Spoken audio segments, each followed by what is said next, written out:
은혜를 사모하는 사람, 주의 은혜를 갈급히 여기는 사람에게 하나님의 은혜를 또 담비같이 소낙비같이 폭우같이 우리 가운데 넘치도록 부어주실 줄로 믿습니다. 이 시간도 또 주님께서 우리에게 주신 하나님의 말씀에 또 우리가 은혜 받기를 소망합니다.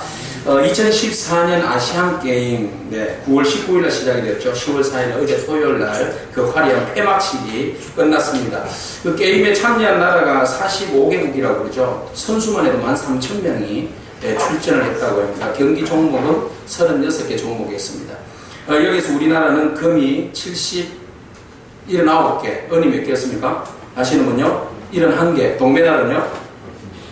네. 그래서 총 234개. 네, 어마어마하죠. 네, 아시안 게임에서 우리나라가 2위를 했어요. 중국은 워낙 깡통이 크고 선수들이 많으니까 1위 한다고 치고, 야, 이거 바라보면 아시아에서 결국 스포츠 강국이요, 경제 강국이면서 또 군사 강국인 것도 같습니다. 그래서 저희 막내 아이가 묻습니다.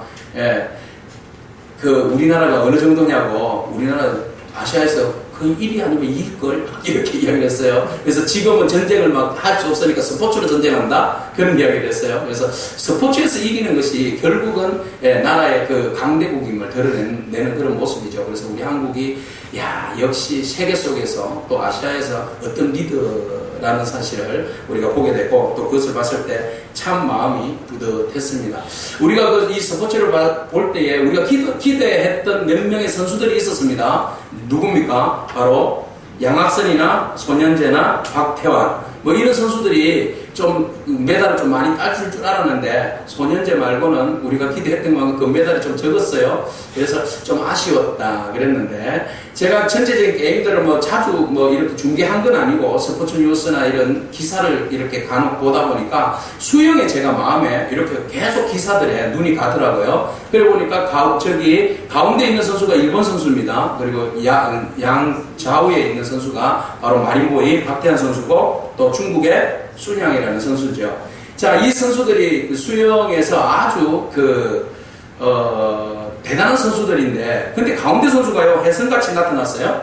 혜성같이 나타나가지고, 금메달을 따고, 지금은 어제 폐막식에서 무슨 상을 받았습니까?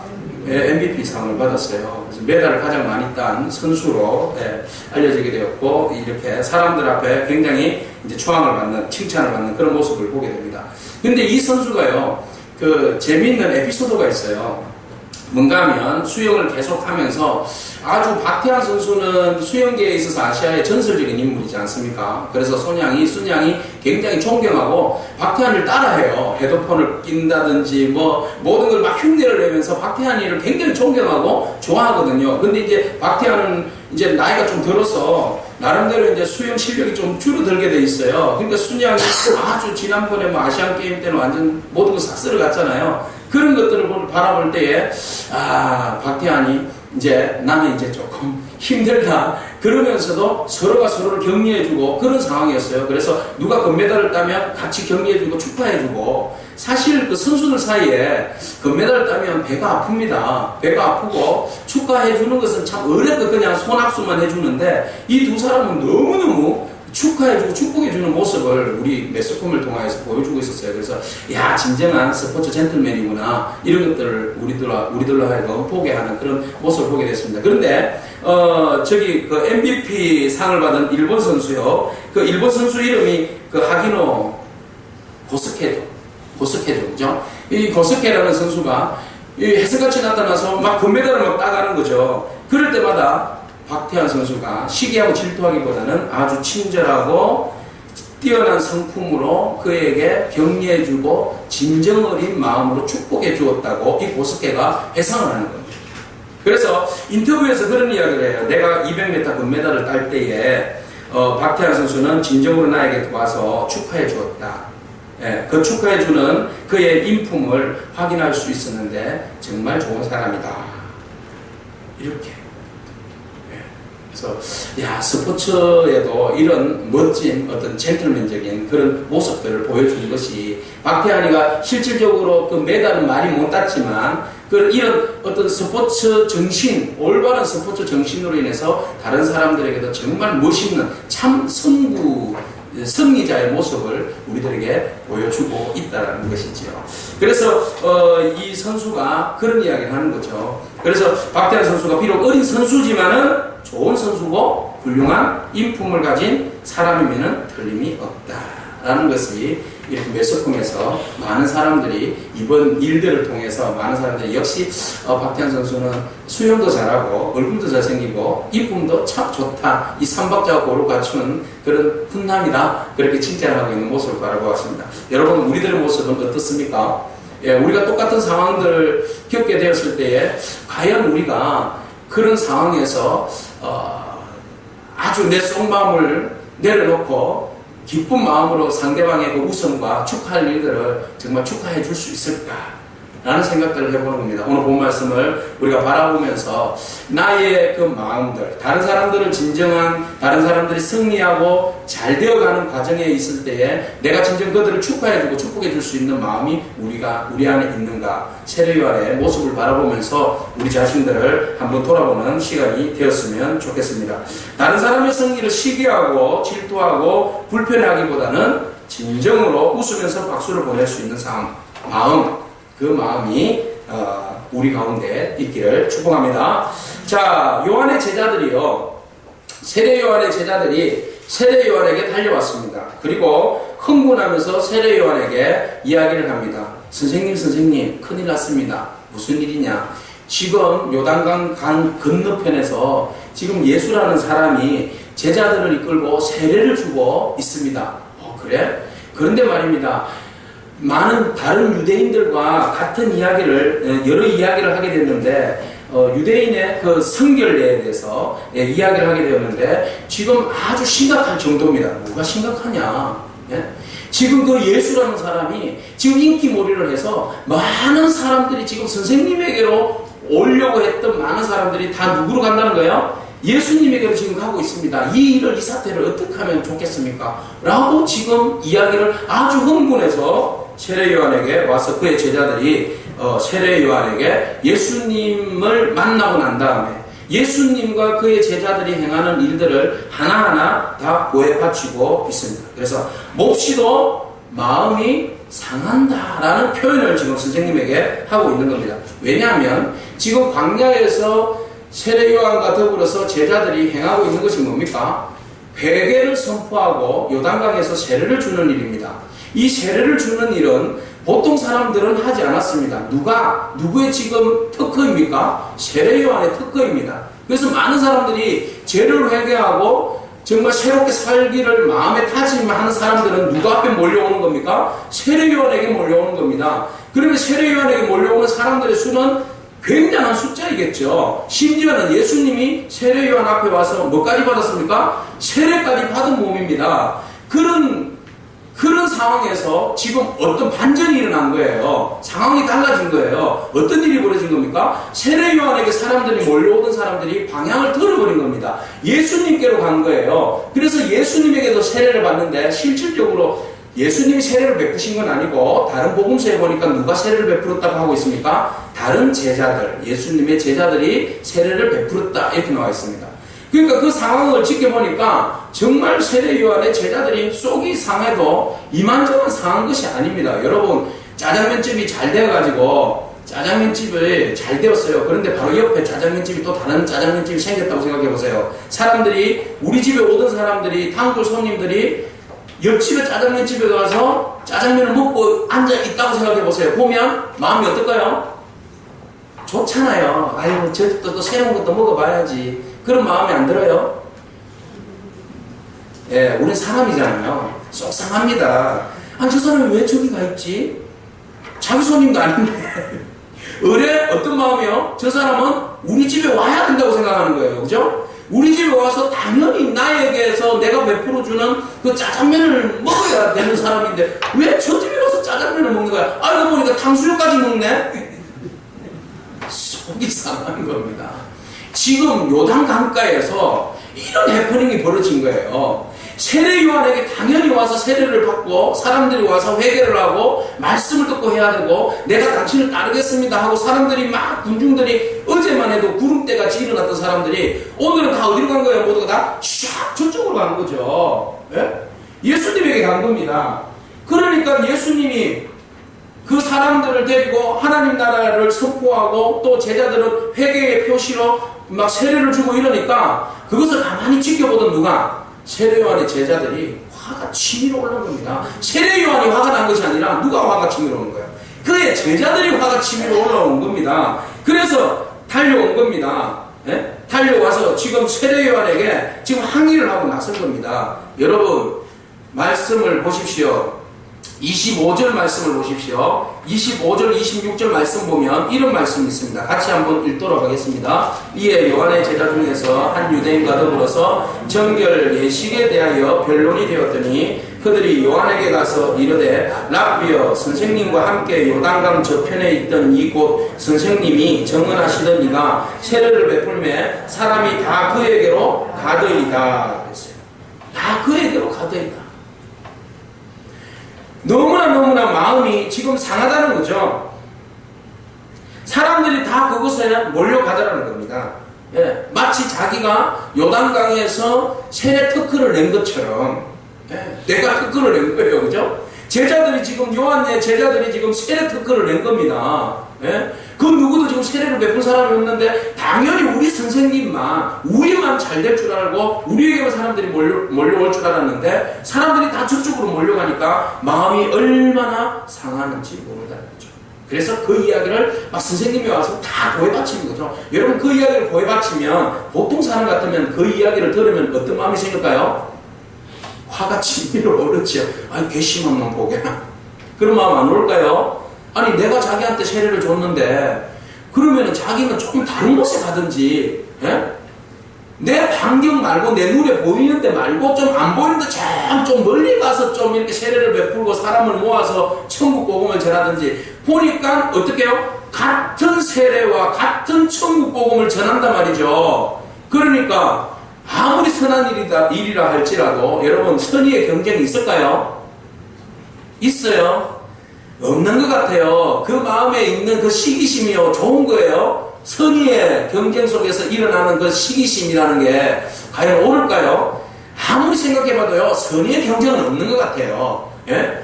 아무리 여러분 좋은 경쟁 해보세요. 요번에 시찰에 어느 교회에 그 바자회가 열렸어요. 그래서 옆 동네에 있는 목사님 초청을 받아서 저한테는 문자가 왔는데 전화가 왔다는 거예요. 같이 오라고. 그래서 갔더니 그 교회에서 찐빵도 주고 순대도 주고 막 맛있는 걸 주시는데 거기 계신 원로 목사님 하시는 말씀이 아유 인사를 나누니까 같은 옆 라인에 있는 목사님들께서 함께 오셨네. 둘이 안 싸우나? 이러시더라고요. 안 싸웁니다. 우리 잘 지냅니다. 이러니까 아유 그럼 선의의 경쟁을 해야지 서로가 교회가 부흥을 하지. 이런 말씀을 하시더라고요. 선의의 경쟁을 하라고요. 예, 해야 될 것 같습니다. 어쨌든 선의의 경쟁이라는 것이 어쩌면 좋은 의도인지 모르겠지만 지금 예수님과 세례 요한 사이에는 지금 사실은 선의의 경쟁이 치러지고 있는 겁니다. 그것을 지금 누가? 제자들은 그것을 못마땅하게 여기는 거죠. 그러면 동일하게 세례 요한에게 그 사실을 일러줬을 때에 세례 요한 스스로도 마음이 편하지 않을 겁니다. 불편합니다. 여러분 옆집에 짜장면 잘 된다고 막 와서 손님들 많다고 이야기 일러주면 짜장면집 주인이 들었을 때 기분이 좋겠습니까? 나쁘겠습니까? 기분 나쁘죠. 그래서 저쪽을 향해서 샷건 문도 닫아버려라. 그때 쳐버려라. 아니 포스트 갖다 붙여라. 이렇게 되는 거예요. 우리의 마음에. 이거 솔직한 우리들의 심정이에요. 마음이잖아요. 그죠? 이건 어쩔 수 없는 거예요. 어쩔 수 없죠. 자, 이런 가운데서 세례 요한이 또 들었는데 무슨 이야기를 듣는가 하면 성결 예식에 대한 거예요. 정결 예식에 대해서. 25절에 보니까 어떤 유대인하고 막 이야기를 안 그래도 기분 나빠 죽겠는데 지금 어떤 유대인하고 말씨름이 붙었어요. 변론이 붙었는데 그 변론의 내용이 뭔가 하면 성결 예식에 대한 거예요. 사람이 어떻게 하면 성결해지는가? 지금 세례를 주는 이유가 뭐죠? 죄 씻음을 받아는 거죠. 죄에서 회개하고 새로워지라는 거죠. 성결하라는 이야기잖아요. 그 이야기를 지금 하고 있고 사람들이 그러면은 누가 세례를 주는 것이 어느 선생님이 세례를 주는 것이 더 성결의 효과가 강한가? 더 효력이 있는가? 막 이런 거 아니겠어요? 그러니까 그 이야기를 막 그 요단 강가에서 사람들하고 주고받는데 어떤 사람들은 예수님이 더 효력이 있다고 그러고, 어떤 사람은 세례요한이 더 효력이 있다고 그러고, 봐라, 세례요한하고 예수님하고 비교할 수가 없다. 이 사람은 목수의 아들이고, 이 사람은 제사장의 아들이고, 그죠? 여러 가지 이유들을 막 댔겠죠. 그러면서 계속 변론이 붙어가지고, 도저히 그 속이 상해가지고, 그것을 잊기가 싫은 거죠. 그래서 이들이 세례하던 그곳에 예수님께서 세례를 베푸시던 그 요단강가에서 쳐다보다가 화가 나가지고 선생님에게 돌아와서 오늘 우리가 읽었던 말씀처럼 세례요한에게 다 구애받칩니다. 자, 이런 이야기를 들었을 때에 우리가 이런 이야기를 들었을 때에 우리 스스로가 어떤 반응을 일으키는가라는 것이죠. 여러 가지 유형이 있을 수 있습니다. 한 세 가지 정도로 반응할 수 있어요. 우리는 성경과 전반적인 역사적으로 나타난 사람들의 인물을 통하여서 세 가지 반응에 대한 이야기들을 보게 됩니다. 첫 번째는 어떤 형입니까? 사울형입니다. 사울왕. 사울왕은 어떻습니까? 어떤 이야기를 들었을 때에 그것을 수용하고 받아들이고 자기 나름대로의 어떤 정체성을 가지고 문제를 해결하기보다는 거기에 대해서 바로 즉각적인 반응을 하는 사람입니다. 어떤 반응을 하는 사람입니까? 좋지 않은 쪽으로 반응하는 사람입니다. 누군가가 나보다 더 잘 된다라고 이야기를 들었을 때에 사울은 어떤 반응을 일으킵니까? 시기하고 질투하고 그 사람 한 사람, 둘 중에 한 사람이 망할 때까지 그 마음을 풀지 못하고 끝까지 공격을 해서 결국은 자기가 그 일로 인하여서 죽게 되죠. 자, 이런 사람이 바로 사울인데, 한 가지 예를 들어서 다윗과 사울이 전쟁터에 나가서 승리를 거두게 됩니다. 승리를 거두어서 돌아오게 되는데 나라의 사람들이, 아이들이 노래를 부르게 됩니다. 노래를 부르는데 어떤 노래를 불렀어요? 사울은 천천히요, 다윗은 만만이다. 그러니까 그 이야기를 들었을 때에 기분 좋죠. 왜요? 나는 나이가 좀 있어서 천명만 무찔렀는데 내 안에 있는 장수가, 정말 뛰어난 장수가 나를 위해서 희생하고 헌신하고 충성해서 만명을 물리쳤구나. 정말 나는 이 나라에 이런 장수가 있어서 나는 너무나 기쁘다. 이런 마음을 가지면 성군이죠. 왕으로서 최고의 성품을 가진 거죠. 그러나 사울은 어떤 성품이었습니까? 아니, 내가 왕인데 내가 1000명을 죽이고 제가 10,000명을 죽였다고 언제 내 자리가 빼앗길지 모르겠네. 어디 감히 왕을 높여야지 저 녀석을 높인단 말이냐. 가만히 놔두면 안 되겠다. 저 녀석을 가만히 놔두면 내 자리가 위태롭겠구나. 저 녀석을 빨리 없애버려야 되겠다. 그날부터 사울의 관심과 마음은 오로지 누구를 죽이는데요? 다윗을 죽이기 위한 생각으로만 가득 차 있었어요. 잠을 안 잡니다. 어떻게 하면 저 녀석을 죽일 수 있을까? 그래, 식사할 때 내가 창으로 던져서 벽에다 꽂아서 죽일까? 별 생각을 다 하는 거죠. 그때부터 죽을 때까지, 자기가 죽을 때까지 다윗을 죽이려고 모든 어떤 정치적이거나 군사적인 어떤 힘, 자기의 역량들을 다 헛된 곳에 소모해버리는 사람이 누굽니까? 사울 아닙니까? 똑같은 상황 속에서 시기와 질투가 잘못 발전되니까 사람을 죽이려고 하는 마음까지 생기고 모든 것들 에너지를 헛된 곳으로 다 거비하고 마는 그런 사울의 마음이에요. 아주 작은 것으로부터 시작하는데 반응은 너무나도 달라져요. 또 한 예가 있어요. 여러분, 아마데우스 모차르트, 울프강 아마데우스 있죠. 네, 아마데우스라는 영화가 있었어요, 예전에. 그리고 그 아마데우스에 나오는 주인공이 2명 있었는데, 바로 아마데우스는 이제 모차르트를 이야기하는데, 모차르트가 나타나기 이전에 궁중음악가로서 최고의 인기를 누렸던 사람이 있었어요. 그 사람이 바로 누군가면 살리에르라는 사람이었어요. 이제 실질적으로 역사 속에서 살리에르는 참 훌륭한 사람으로 나오는데, 영화에서는 살리에르 증후군이 나타날 정도로 굉장히 좀 이렇게 시기하고 질투하는 그런 사람의 화신으로 영화에서는 우리에게 소개하고 있습니다. 바로 영화의 한 장면을 보시게 되면 이런 모습이에요. 한번 보여주세요. 자, 살리에르는요, 모차르트가 나타나기 전에 최고의 그 궁중의 음악가였어요. 악기도 잘 다루고 작곡도 잘하고 그리고 왕으로부터 굉장히 총애를 받는 사람이었습니다. 근데 혜성같이 나타난 모차르트가 뭐 한 번만 자기는 하늘로부터 천재성을 이어받았기 때문에 피아노 한 번만 치고 작곡만 하면 최고의 음악들을 막 만들어내는 거죠. 그러니까 그것을 앞에 딱 연주만 하게 되면 사람들이 모두가 다 반응을 최고로 해주는 거죠. 박수를 치고 와, 어쩌면 이렇게 음악을 잘할까? 예를 들어서 짜장면집에 짜장면을 쫙 만들어내면 어쩌면 이렇게 맛있고 쫄깃하게 잘 만들어낼까? 뭐 이런 거하고 똑같은 거예요. 나는 배우다 스타면을 공부를 열심히 해가지고 이 바닥에서 내가 군사를 배기도록 했는데 어쩌면 얘는 이렇게 잘할까? 기계를 막 돌려서 쫙 펴내니까 신기술 뭐 이런 거죠. 그러니까 모차르트의 신기술과 천재적인 소질이 이 어렸을 때부터 아버지로부터 매를 맞으면서 음악 공부를 막 억지로 하면서 겨우 궁중음악사가 고생하면서 궁중음악사가 된 사람이 어느 날 갑자기 혜성같이 나타나고 천재성을 가지고 나타난 모차르트를 바라보는 순간에 가슴 찢어지는 거죠. 시기와 질투의 마음이 막 올라오는 겁니다. 그리고 그때부터 모차르트가 하는 모든 일들마다 방해하기 시작해요. 아주 방해하기 시작해요. 말년에 모차르트가 작폐인이 되잖아요. 워낙 좀 이상하게 놀아가지고 천재지만 굉장히 좀 이렇게 생활이 좀 깨끗하지 못한 그런 형태를 가지고 있었는데 나중에 돈이 없었어요. 모차르트가 말년에 돈이 없어서 굉장히 힘든 상황을 겪게 되고 어렵게 폐렴도 오고 지금 모차르트가 어떻게 죽었는지도 사람들은 잘 몰라요. 미스테리. 뭐 폐병으로 죽었다. 그 당시에 그러고 있었던 전염병 중에 하나가 죽었다. 어떤 사람은 살리에르가 독살했다. 막 이런 말까지 나오거든요.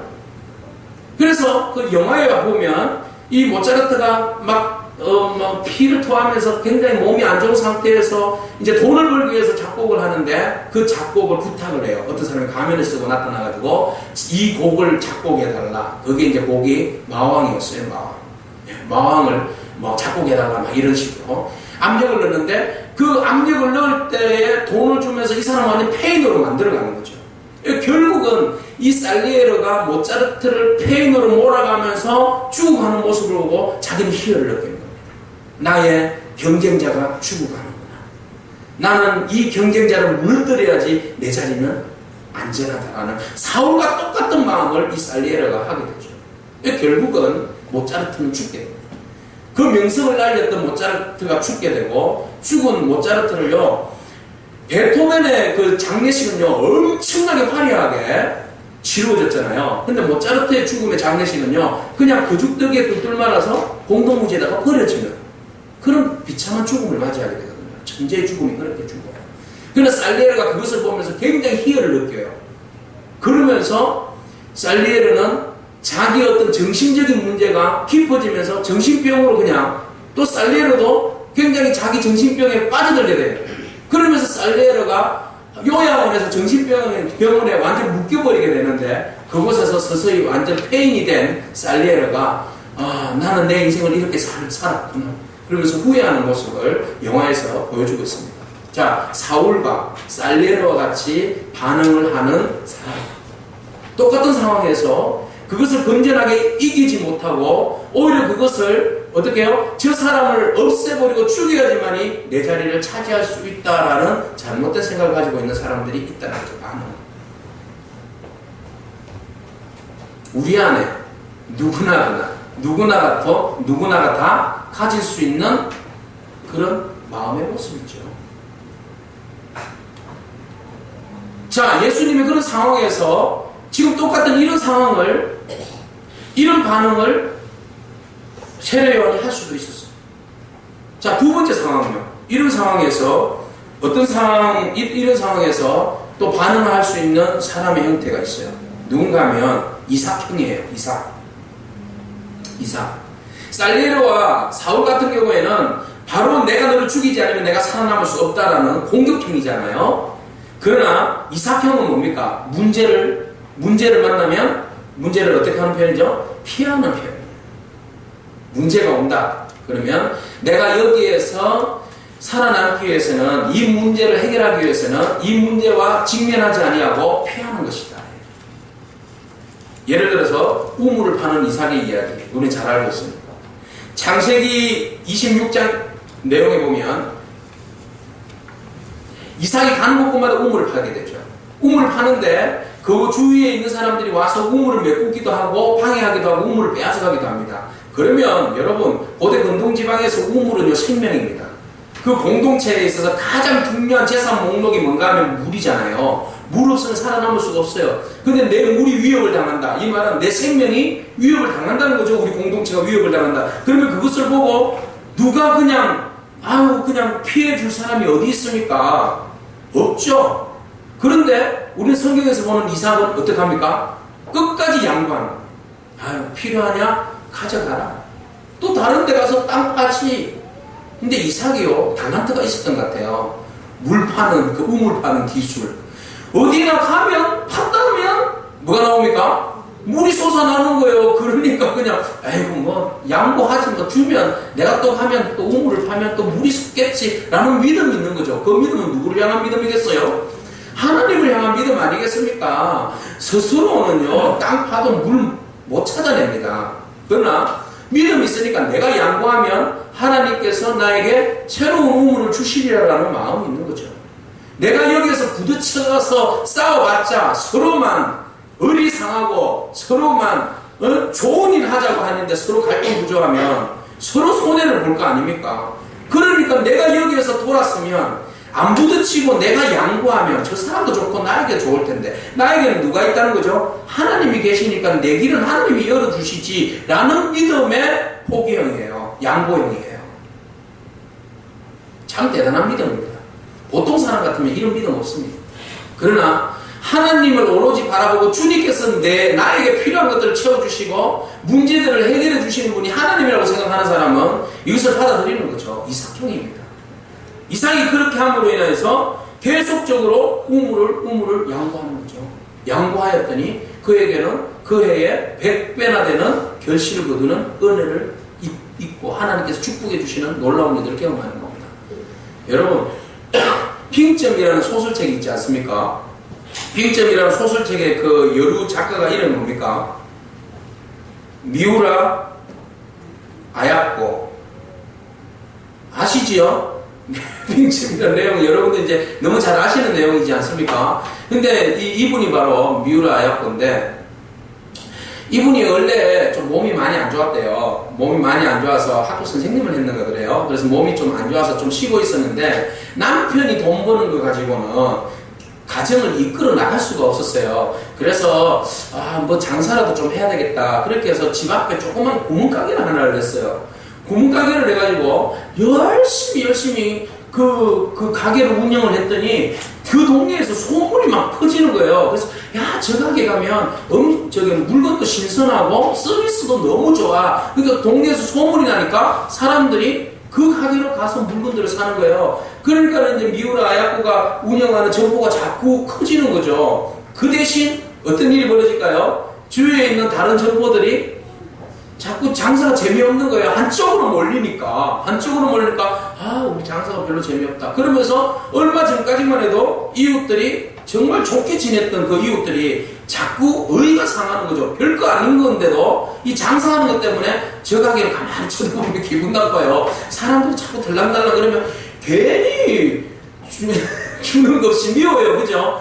잘 되면 괜히 배 아프잖아요. 왜 우리 집은 파리가 끓고 저 집은 사람들이 저렇게 많이 가지 기분이 나쁘기 시작하니까 인사하는 것도 이제 굉장히 기분 나쁘게 인사하고 사이가 자꾸 불편해지는 거예요. 그래서 남편한테 이야기를 했어요. 여보 큰일 났다. 내가 장사를 잘 되니까 동네 사람들하고 관계가 자꾸 안 좋아지는 것 같아요. 어떻게 하면 좋지? 그러니까 그러면 장사를 덜 하면 되지. 이런 이야기를 했어요. 그러자 그럴까? 그래 그러면 그렇게 해보지 뭐. 그렇게 하면서 그 다음부터 사람들이 물건을 가지러 오면 아이고 그 물건 일부러 안 떼놔요. 잘 팔리는 물건을 일부러 안 갖다 놓고 오늘 물건이 다 떨어졌네요. 자, 앞집 가게에 가보세요. 앞집 가게에 있을 거예요. 이런 식으로 이야기를 하게 되는 거예요. 그러니까 상대적으로 이제 그렇게 하니까 자기 가게의 물건은 조금 수입이 줄어들고 저쪽 가게가 조금씩 좋아지거든요. 그러니까 저쪽 가게의 사람들의 얼굴이 화색이 도는 거야. 안녕하세요. 예? 오하요 고자이마스 이러면서 이제 일본 사람이니까 konnichiwa 이러면서 집에 갈 때는 사요나라 이러면서 이제 서로 막 인사를 막 하면서 이제 좀 좋아지는 거죠. 근데 이제 상대적으로 자기는 이제 수입이 좀 줄어드니까 그때 마음에 어떤 마음이 생길까요? 다시 좀 장사를 잘해볼까 이런 마음이 생길까요? 그 대신에 미우라가 이제 시간이 조금 널널해지니까 이 사람이 글솜씨가 있었나 봐요. 글을 썼어요. 그 글이 뭐예요? 빙점. 예, 빙점. 정말 내용 좋잖아요. 그죠? 신앙인으로서 크리스찬이거든요, 이 사람. 신앙인으로서 사람의 마음이 얼어붙어가는 그 상황들을 아주 재미있게 소설로 써내려갔잖아요. 그래서 그것이 막 영화도 되기도 하고 소설로도 여러분 막 읽어보셨을 거예요. 그죠? 삼포병자죠. 한국말로. 네, 삼포병자의 그 빙점. 그러면 누구나 다 길은 또 어디에?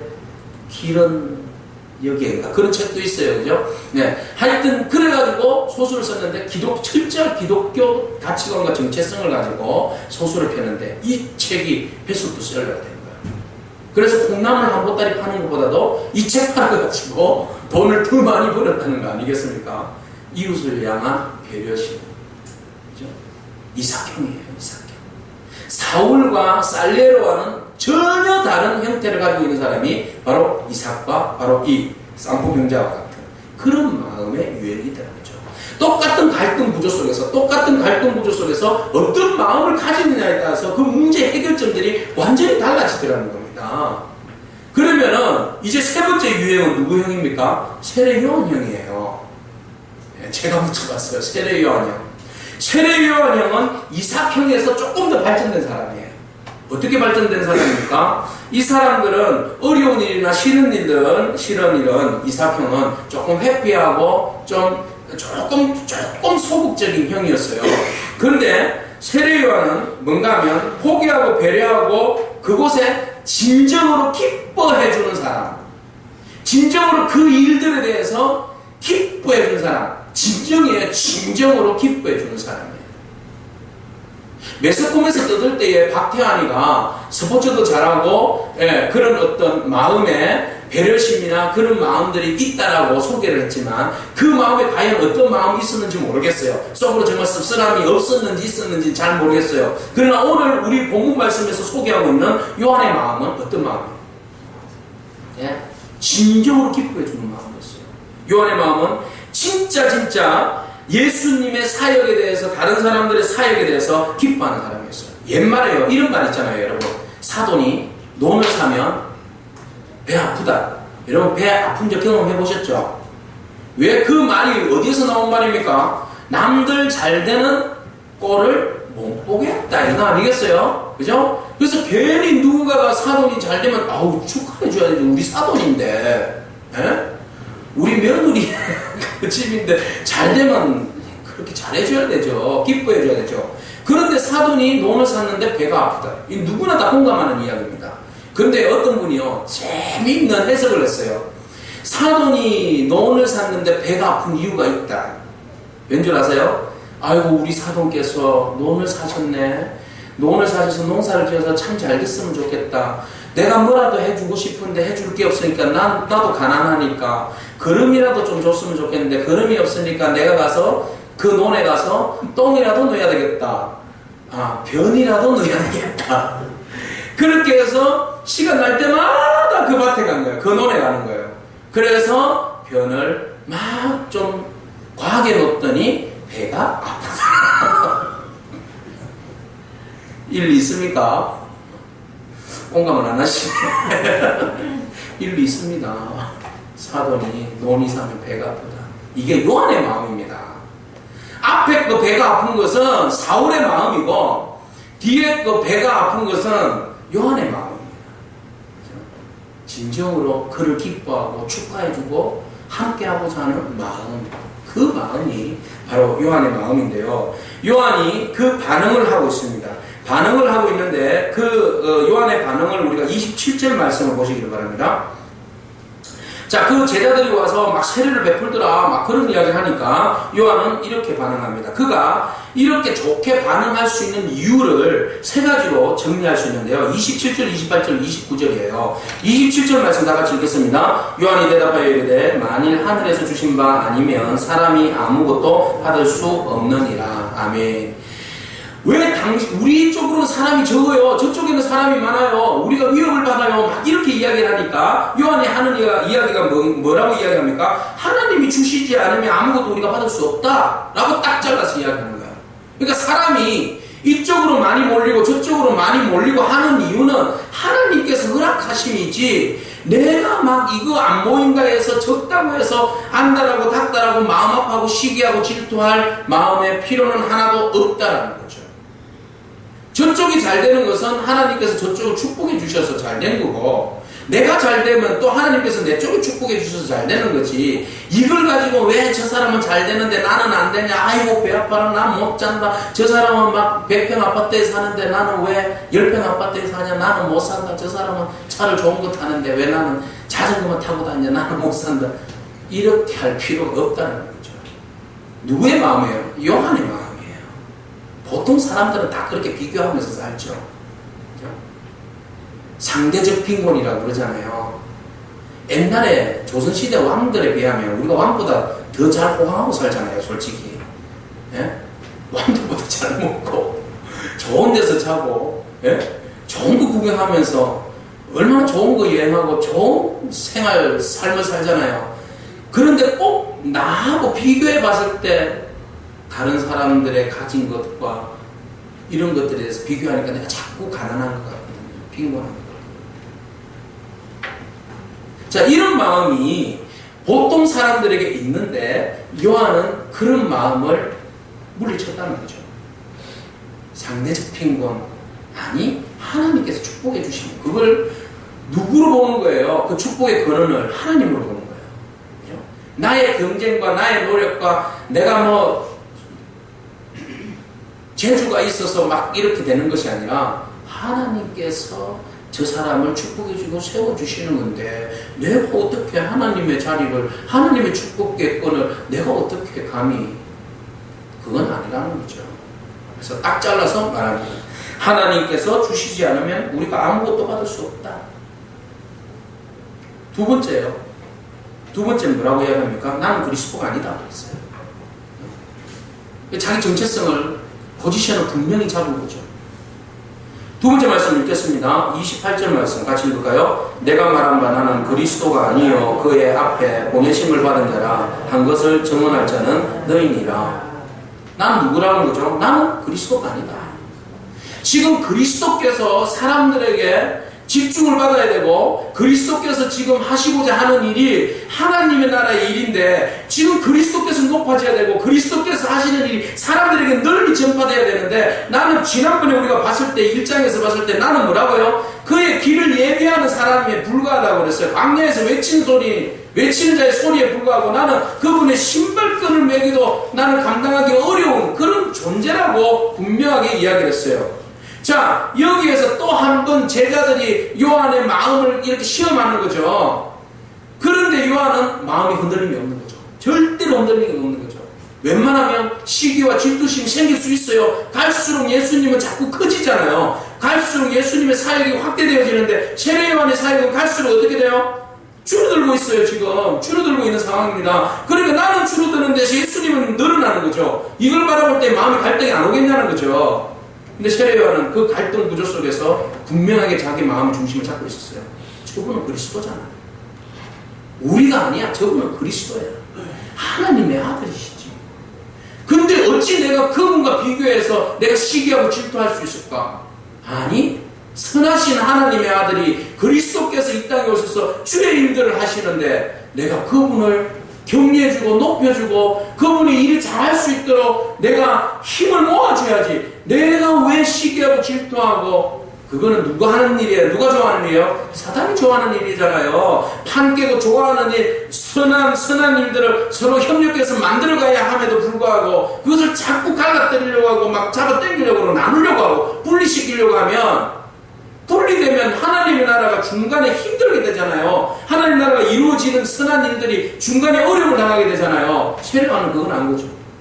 내가 이렇게 해서 잘못 생각하고 마음 먹으면 공동체가 하나님 나라의 이 선한 사역들이 잡음이 생기고 힘들어지겠다는 것을 아는 거죠. 그래서 요한은 자기 중심을 딱 잡는 거죠. 내가 누구냐? 나는 그리스도가 아니다. 나는 그리스도가 아니다.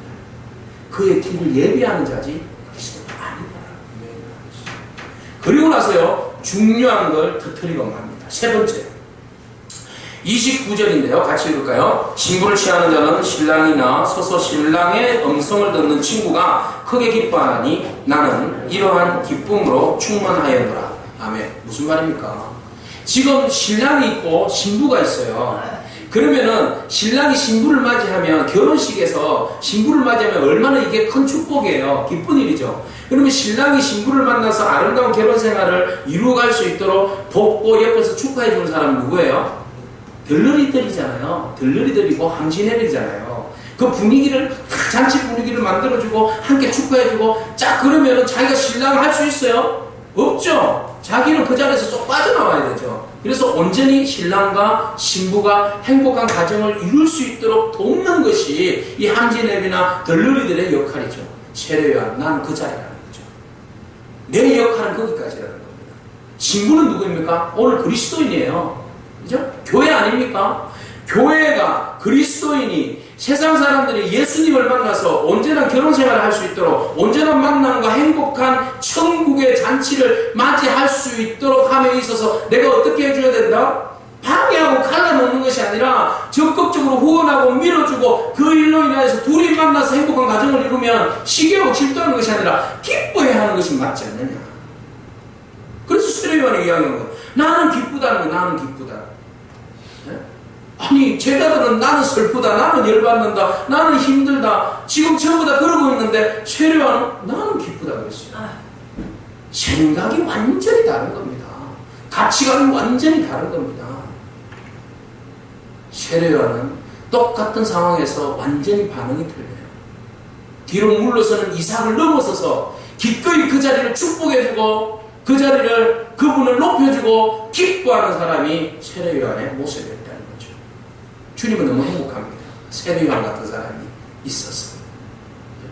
주님의 거룩한 사역에 세례요한이 길을 예비해주고 또 세례요한이 얼마든지 시기와 질투함으로 해서 사울의 마음으로 다가갈 수도 있지만 격려해주고 축복해주고 나와 근본이 달라. 저분은 그리스도시야.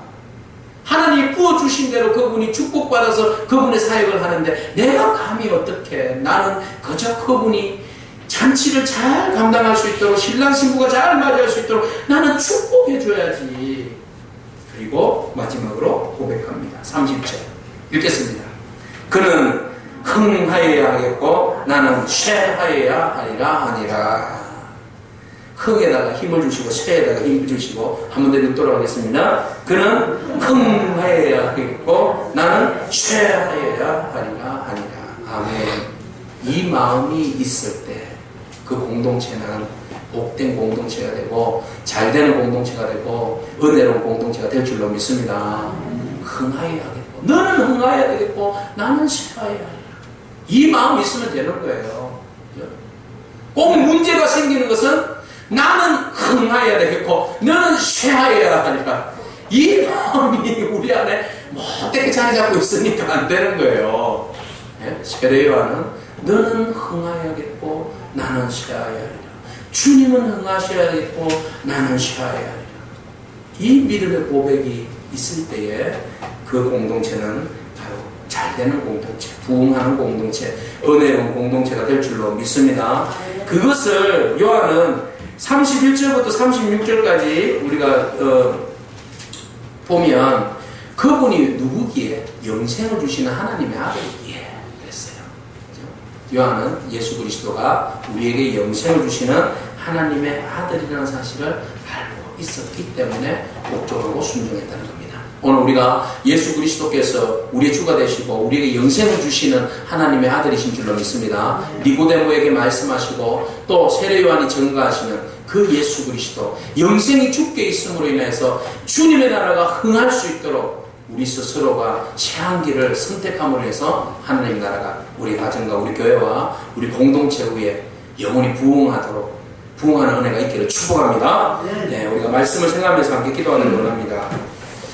먼저는 우리가 시기와 질투의 마음을 내려놓고 합력하여서 선을 이룰 수 있는 그런 마음을 우리에게 달라고, 기꺼이 기쁨으로 동참할 수 있는 마음 우리에게 허락해달라고, 자존심을 버리고 예수 안에서 참된 존재감을 채워가는 우리의 삶이 되게 해달라고 우리 합심해서 기도하겠습니다. 하나님 감사합니다.